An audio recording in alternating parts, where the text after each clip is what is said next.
Right, greetings from hot and humid London, everybody. Yes, this is my explanation video for the Muse Hysteria bass cover that I posted just recently. And yeah, I'm going to start with the bass guitar that I used. I've used my 1976 Fender Precision Bass. Almost all original parts. Beautiful piece of kit. One of my favourite basses.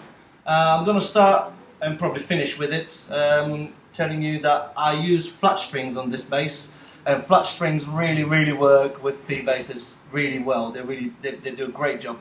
For this particular one, I'm using Roto Sound flats because they feel slightly heavier than the most of the other flats string manufacturers make them. So yeah, that's about the bass. And the pedal that I used is a DI box / overdrive pedal. I love it. I only got it about a year ago. It's the Aguilar Tone Hammer, and as I said, it works as a DI box as well as overdrive distortion type pedal. Now, the settings that I used for this particular video, and I have to say that's the only thing I used.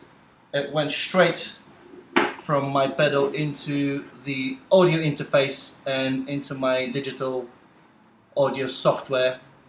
These are the settings. Please note that both the Engage and the AGS are on.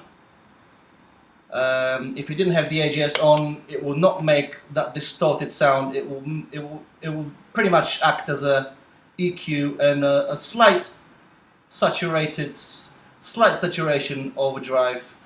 Very nice sound, but not distortion. So with the AGS on and these settings and the Engage on, that's how you get that sound of distortion. That's about it.